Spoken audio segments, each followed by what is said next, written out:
Défendu. Et donc, nous passons à l'article 7 quinquies avec un certain nombre d'amendements de suppression. Le 1162 n'est pas défendu.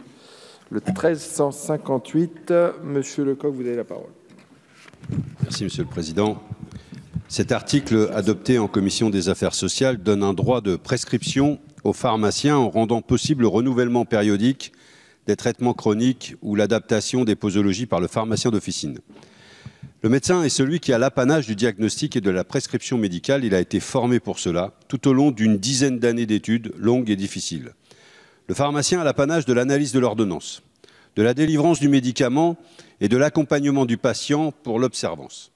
Ces études également difficiles l'ont préparé à ce métier, mais pas à faire du diagnostic. Le glissement des tâches entre les médecins et les pharmaciens, c'est le risque d'une médecine à deux vitesses, d'une médecine low cost. Les évolutions de la répartition des tâches entre les professionnels de santé doivent se faire après des réflexions entre professionnels et leurs représentants.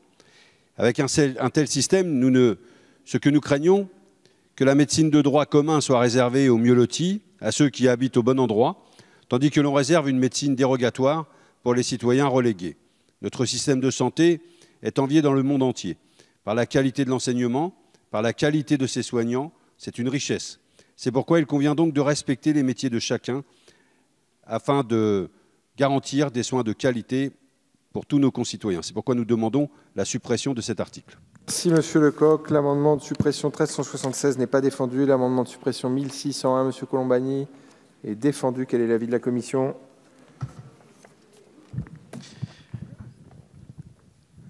Il n'est pas du tout question de donner un droit de prescription aux pharmaciens.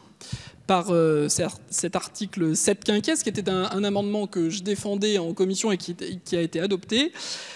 L'objectif est de permettre aux pharmaciens, dans le cadre d'un exercice coordonné avec d'autres professionnels de santé, de pouvoir délivrer des médicaments selon protocole qui serait mis en place par la Haute Autorité de Santé après une formation ad hoc des pharmaciens sur ces protocoles, avec une obligation de lien et d'information aux médecins traitants. Et l'objectif, c'est de pouvoir donner un accès aux soins supplémentaires aux Français avec la même qualité et la même sécurité des soins pour des pathologies du quotidien. J'ai souvent pu prendre l'exemple de l'angine, de la cystite, cette infection urinaire simple où en une dose d'antibiotiques on peut être traité. Donc c'est justement pour permettre aux pharmaciens de délivrer des traitements comme ces antibiotiques sans la prescription du médecin, mais dans le cadre de protocoles visés par la Haute Autorité de Santé, pour vraiment donner un accès supplémentaire de soins aux Français dans un contexte, et on l'a dit dans nos débats depuis hier soir, de grandes difficultés d'accès aux soins. Donc un avis défavorable à cet amendement de suppression. Beaucoup, Monsieur le rapporteur, Madame la Ministre, vous avez la parole. Merci, Monsieur le Président. Monsieur le député Lecoq, cet amendement proposé par Monsieur Mesnier et qui est maintenant dans le texte a été très longuement discuté en commission des affaires sociales. Et je dois dire que je suis défavorable au fait de le supprimer après une discussion très longue et une adoption en commission des affaires sociales. Pour autant, je vais m'employer aujourd'hui à trouver un consensus entre les pharmaciens et les médecins sur cet objet, car nous n'avons pas obtenu de concertation, pas le temps. Ça a été un amendement proposé dans le cadre de la loi. Je crois que ça nécessite encore du travail avec les acteurs. Donc ça sera mon rôle pour bien cadrer ce qui a été adopté en commission des affaires sociales, pour que tout le monde soit confortable avec cette délivrance de médicaments dans des pathologies très fréquentes, sans gravité, etc. etc. Et donc, voilà, l'avis du gouvernement aujourd'hui, c'est pas, avis défavorable sur un amendement de suppression, mais par contre, un engagement de la ministre que je suis à trouver une voie de passage entre les différents professionnels. Merci beaucoup, Madame la Ministre. Monsieur Lurton, puis Monsieur Lecoq. Oui, merci Monsieur le Président. Madame la Ministre, Monsieur le rapporteur, moi je dois vous avouer quand même que l'amendement du rapporteur qui a été adopté en commission m'inquiète quand même un petit peu.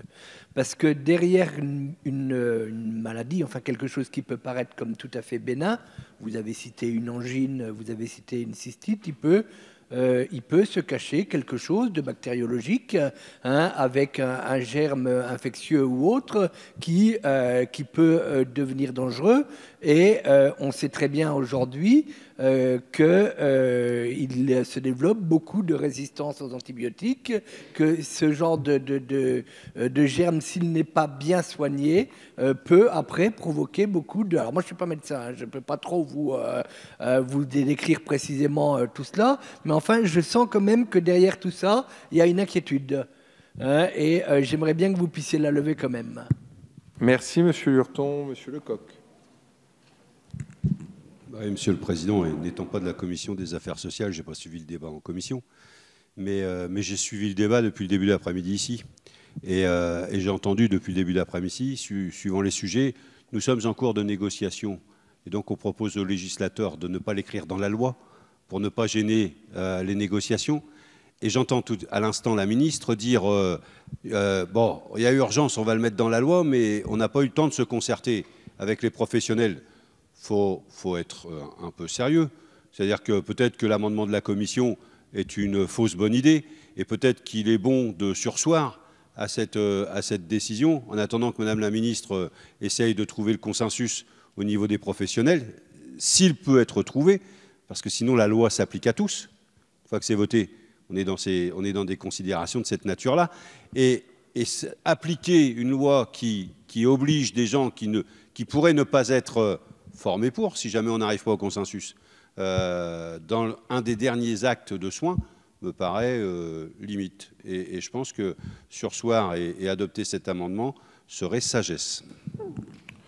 Merci beaucoup, Monsieur Lecoq. J'ai encore d'autres prises de parole et je vous redonnerai, Monsieur le rapporteur, la parole. Monsieur Corbière, Madame Mauborgne et Monsieur Martin. Et Monsieur Christophe. Attendez, on va rester quand même dans le respect de notre règlement. Il y a 3 amendements de suppression. Alors, Monsieur Corbière. Merci, Président. Il m'avait semblé que la collègue avait levé la main. Merci. Non, précisément, écoutez, quitte à être redondant avec ce que vient de dire le collègue Lecoq, je ne suis pas médecin, mais je comprends malgré tout l'enjeu qu'il y a derrière l'application de cet amendement qui est extrêmement sensible. Et je dois dire, Madame la Ministre, que le fait de renvoyer au possible consensus, compromis que vous allez trouver, nous met dans une situation où nous ne savons pas exactement ce que nous votons à ce stade. Quel que soit le rapport il ne s'agit pas d'avoir de la défiance vis-à-vis de vous, mais à ce stade, vous-même, vous ne savez pas sur quel compromis vous atterrirez, si vous me permettez cette expression un peu triviale. Donc la raison, la sagesse, effectivement, de ne pas voter cet amendement et de voir par la suite comment les choses se mettent en œuvre. Mais avouez que pour les législateurs que nous sommes, c'est quand même assez surprenant d'entendre dire « votez, votez », puis on verra à l'arrivée de quoi il s'agit sur un sujet, je le répète, qui a des enjeux de santé publique. C'est un peu léger. Merci. Merci beaucoup, Monsieur Corbière. Madame Mauborgne, vous avez la parole. Merci, Monsieur le Président. D'abord, je voudrais dire à nos collègues qu'il ne faut pas être plus royaliste que le roi. Quand on est pharmacien, ce serait drôle. Quand on est pharmacien, on est formé longtemps. Il n'y a pas que les médecins qui ont des formations longues. Donc on ne peut pas être réduit à un simple dispenseur de médicaments, comme un peu un épicier, comme on peut l'entendre parfois. Ensuite, les pharmaciens peuvent lire dans la carte vitale le dossier pharmaceutique du patient. C'est l'étape 1 du DMP, le dossier médical partagé. Donc ils ont des antécédents de prescription pour ce patient dans le dossier. Donc ça, c'est une deuxième chose importante. La troisième chose, c'est qu'une attente trop longue en matière d'angine ou de cystite, pour reprendre les exemples du rapporteur, peuvent être extrêmement délétères sur la santé. Ça peut s'aggraver si la consultation qui suit est trop longue. Troisième chose, on est vraiment dans le cœur du texte. On demande à ce qu'on économise du temps médical et, une chose à laquelle vous êtes très attachés, chers collègues, à ce que l'accès aux soins soit le même sur tout le territoire. Les pharmaciens ont un maillage territorial qui est très intéressant et qui permettra de rendre service aux patients dans ce contexte-là. Monsieur Martin, vous avez la parole. Merci, Monsieur le Président. Je me permets d'apporter quelques éléments au débat, qui est important, parce qu'effectivement, on connaît le privilège de prescription des médecins dans toutes les situations, qu'elles soient en consultation réglée ou en consultation d'urgence. Nous sommes là devant les cas d'urgence, où nous avons des patients et des patientes qui sont en souffrance et qui n'arrivent pas à avoir accès en urgence à leur médecin. Il y a de multiples raisons pour cela. Le problème de la permanence des soins, et il est crucial. Il se trouve sur tous les territoires, en zone urbaine et en zone rurale. Donc, qu'est-ce qu'il est proposé par l'amendement, par la proposition votée en commission des affaires sociales? C'est bien dans le cadre de protocoles préétablis par des professionnels, médecins et pharmaciens, appliquer ces protocoles pour venir en aide en situation d'urgence et ponctuellement en respectant les protocoles. Alors, je ne vais pas vous faire un cours trop long sur les précautions à prendre. Il s'agit par exemple d'utiliser des bandelettes urinaires. Il s'agit éventuellement de faire un prélèvement de gorge. C'est une contrainte également pour les pharmaciens si ces protocoles le prévoient.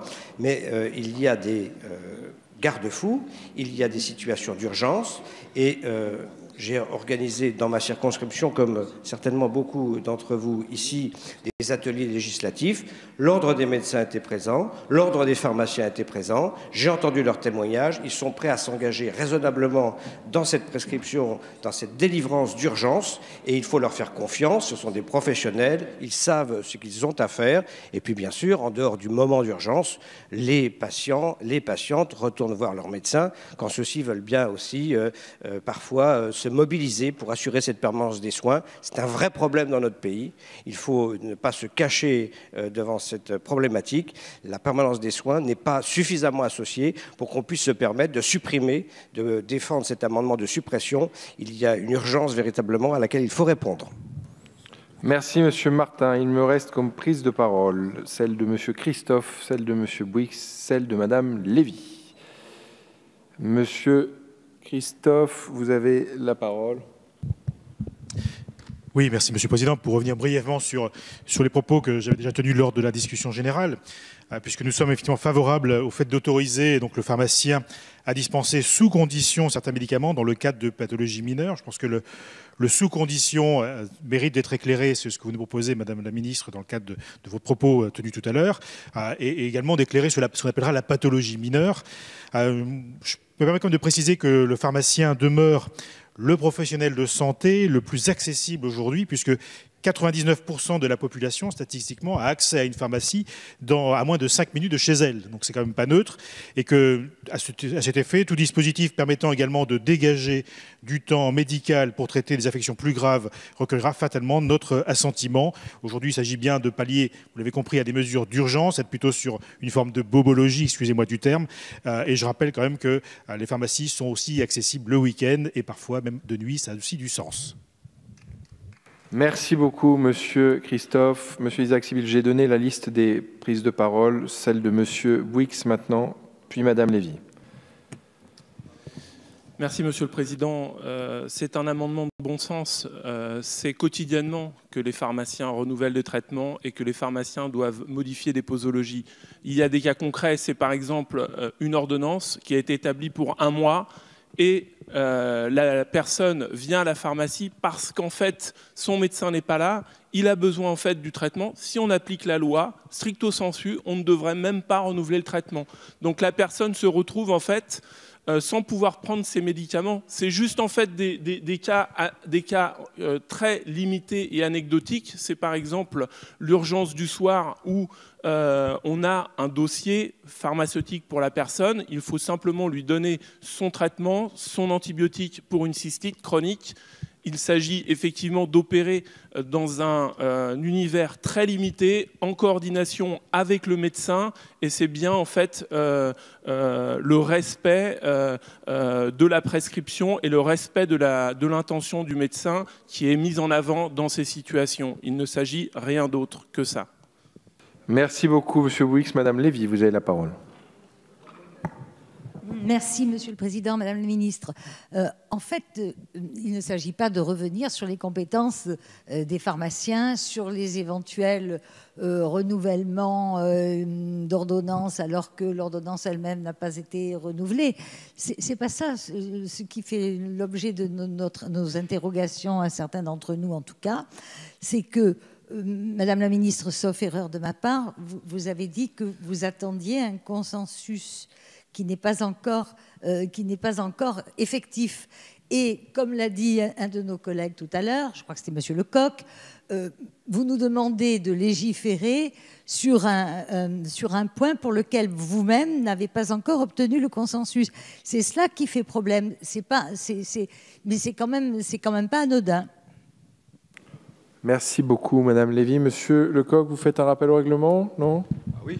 Déjà, rien que pour dire au président que quand on demande une suspension de séance, on doit pouvoir l'obtenir, puisqu'elle est de droit. Donc, elle est de droit, puisque vous avez la délégation, mais elle peut se faire aussi quand vos collègues ont défendu leur propre point de vue. Mais ce rappel au règlement, dans le cadre de l'article 58.1, la tenue des séances, on a un sujet problématique, et le gouvernement, je pense, prend conscience qu'il y a un sujet problématique.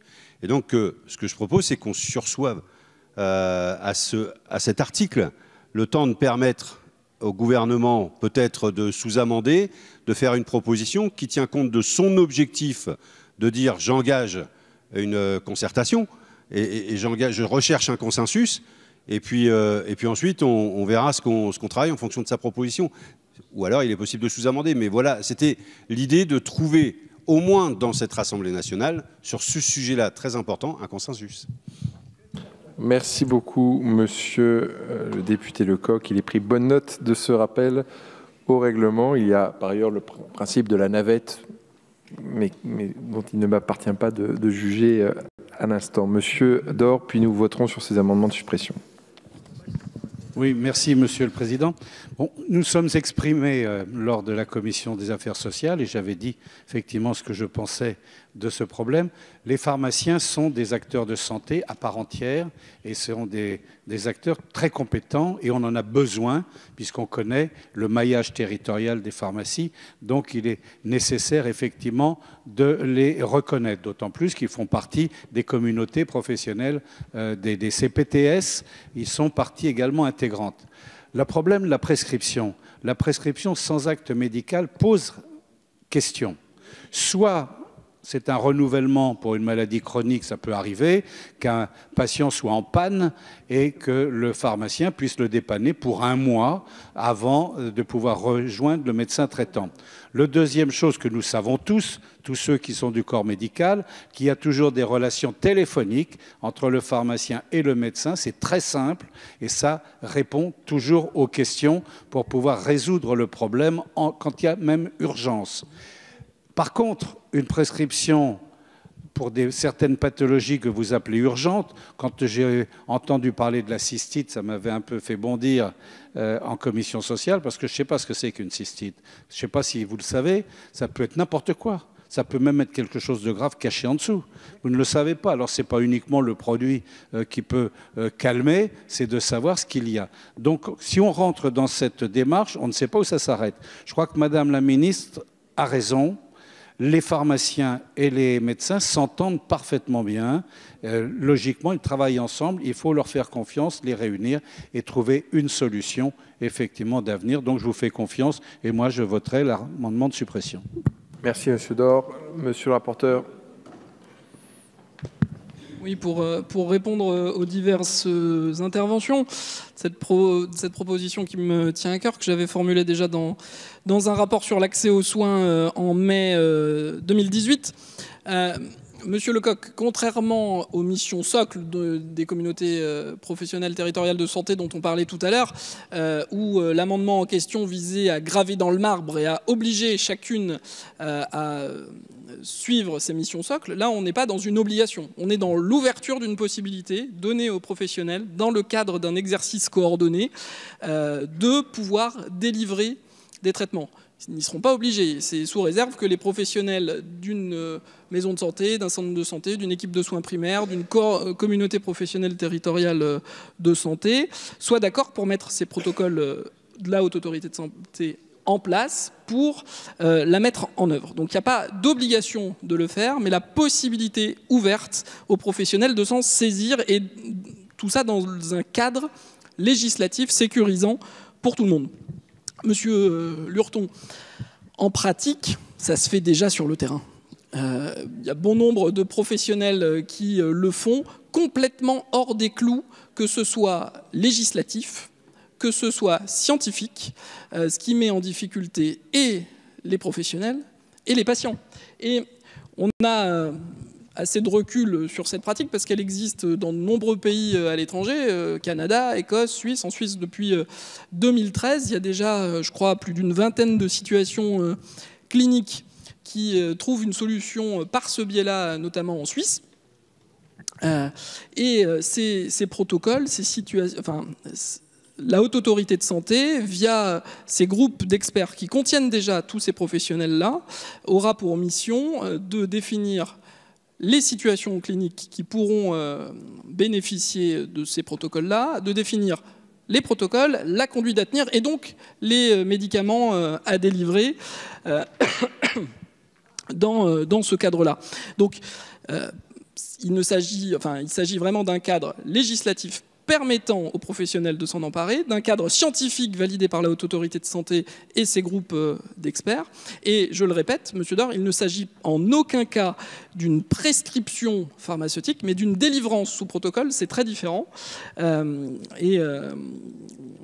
Dans le cadre des pathologies aiguës, et pour ce qui est du renouvellement chronique dont vous aviez parlé, ça c'est l'article 7 quater qu'on vient de voter à l'instant. Voilà, j'en profite pour remercier mes collègues Mauborgne, Martin et Bouix pour leur soutien, et je maintiens donc un avis défavorable. Merci beaucoup. Monsieur Lecoq, vous souhaitiez rajouter un mot et on passe au vote sur ces amendements. C'est pour souligner les contradictions de notre rapporteur. Comment vous pouvez dire, cher rapporteur, peuvent dans un cadre sécurisé? Si vous dites vous-même s'ils ne veulent pas, eh ben moi je vais chez le pharmacien. Le pharmacien qui ne voulait pas. Et puis je lui demande un traitement. Et puis il ne me le donne pas puisqu'il ne veut pas. Et puis il m'arrive quelque chose. Ma famille va se retourner contre le pharmacien qui ne voulait pas. Et vous vous dites c'est sécurisé ça? Non, c'est pas sécurisé. Donc ça veut dire qu'il y a un vrai travail à faire de sécurisation avant, et la ministre a raison de dire qu'il faut qu'il y ait discussion entre les praticiens, qu'il faut qu'il y ait, avant que la loi dise, une possibilité de vérifier si la loi peut le dire. Si la loi peut le dire. Et ce travail n'est pas fait. Et là, pour le coup, il faut pas inverser les choses aujourd'hui, dans ce cadre-là. Et surseoir, c'est pas abandonner une idée, monsieur le rapporteur. C'est pas dire vous avez tort. C'est dire, et ça nous est arrivé souvent à nous les communistes, vous avez peut-être raison avant l'heure. Donc essayez d'accepter l'idée de vérifier si vous avez raison. Nous, ça fait longtemps qu'on commence à comprendre qu'il faut vérifier avant de savoir si on a raison. Merci beaucoup, monsieur Lecoq. Je mets aux voix ces amendements de suppression avec un avis défavorable de la Commission et du Gouvernement. Qui est pour? Qui est contre? Ils ne sont pas adoptés. Le 271, monsieur Isaac Sibyl, vous avez la parole.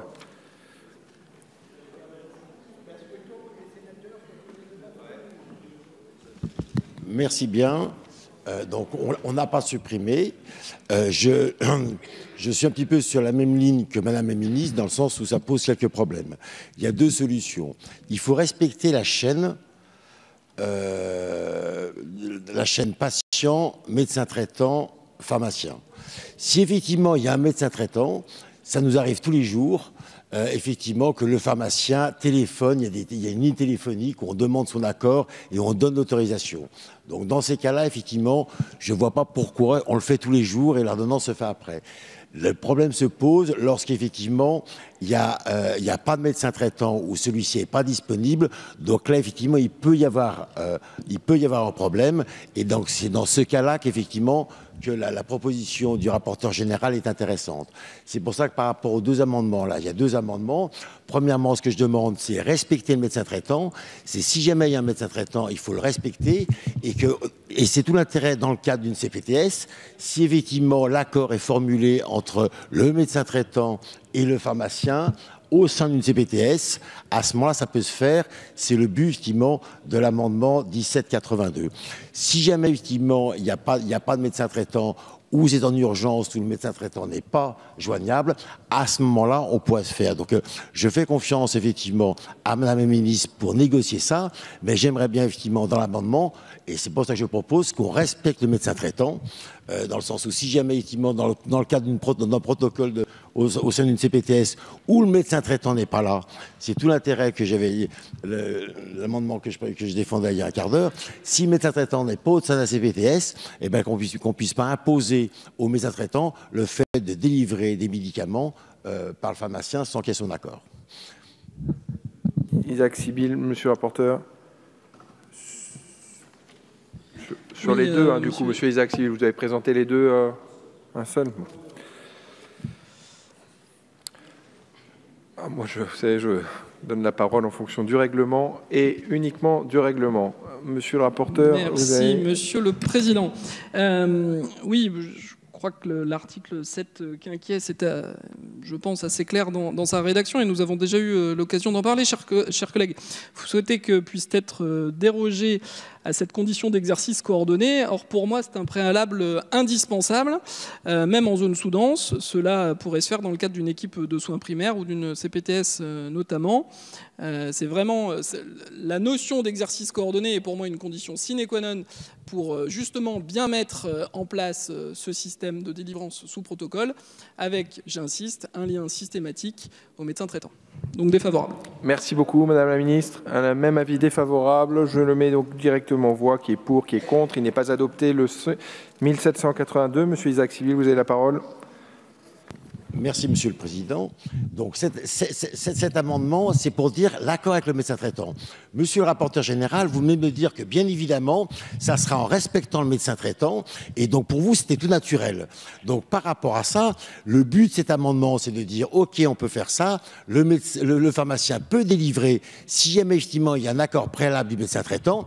C'est exactement ce que je vous propose. C'est exactement ce que vous venez me dire. Et je ne comprends pas pourquoi est-ce qu'à ce moment-là, vous me donnez un accord, un avis défavorable.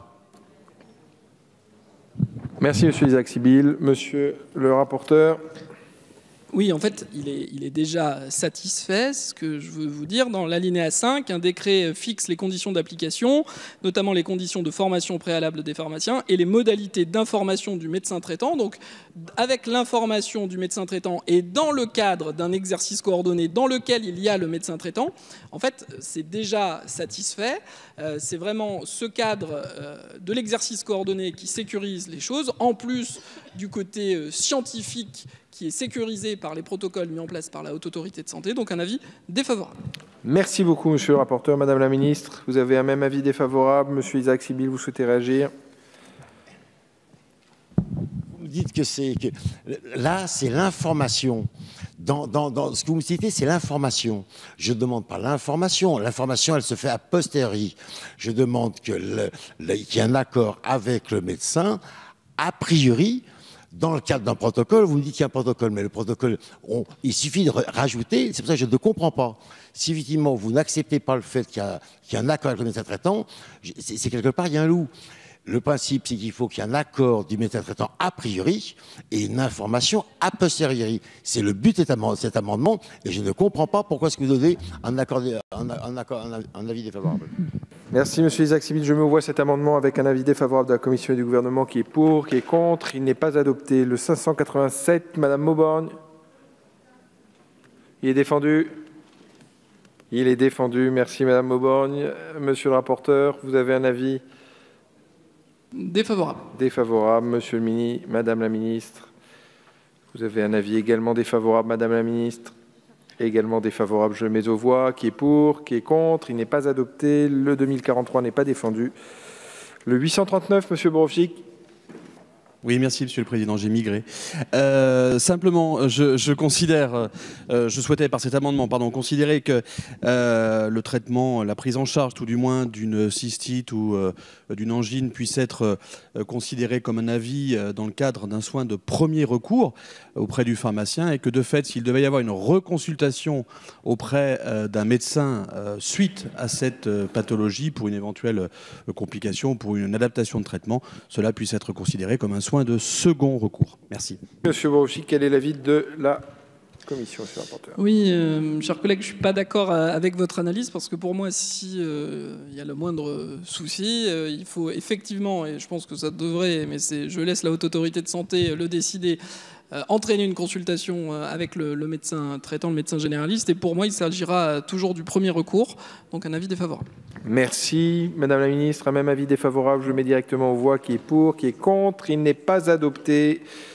Et je mets aux voix l'article 7 quinquiès du projet de loi qui est pour, qui est contre. L'article 7 quinquiès est donc adopté. Mes chers collègues, prochaine séance ce soir à 21h30 avec la suite de l'examen du projet de loi sur l'organisation et la transformation du système de santé. La séance est levée.